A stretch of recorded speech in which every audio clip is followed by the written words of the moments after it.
Ny zoma 3 oktobra ho avy izao no hamoaka andihan'ny mpianatra vaovao eo amin'ny EMAP na ny École des métiers et arts plastiques et 67 hectares mitondra ny fanazavana ny tsara ho fantatra mahakasika izay indrindra raha matoka be raha volamanitra izay tali général lefitra. Tsara moa zany mampafantaratsika fa misy ireo mpianatra izay ivoaka amin'ny fahatelo volana oktobra zao. Izy ireo dia miisa eo amin'ny 5 eo mitondra ny andiany faraky amin'ny 3 ary ny anarany moa zany dia ny hoe arena. Matombo zany zay mamoaka mpianatra zao dia mazava ho azy fa misy koa ny fidirana ny mpianatra vaovao koa efa misokatra koa zany ny fisoratana anarana.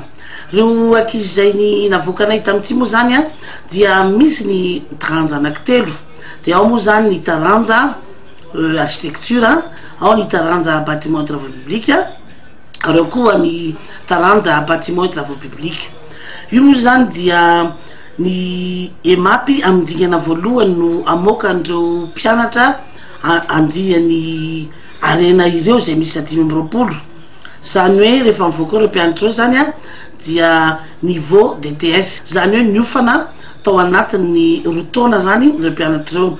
Avy eo moa zany izy dia afaka mieritreritra na ny hoe toetoerany azy GS MAP second cycle na koa andeha ho any ivelany. Tsara mampafantaratsika fa tsy mena mitaha amin'ny fiofanana any ivelany, indrindrindrindra ny Eropa moa no tena fantaratsika eto Madagasikara. Ny fiofanana azon'ireto ankizy reto avy ato ary proof azo tsapahitarana mihitsiny.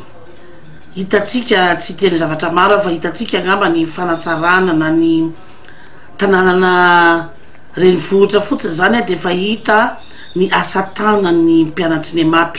Koa mintsy manately zay fa tsy iraviravin-tanana ny fanjakana hijery ny zava-bitandreo mpianatra ireo.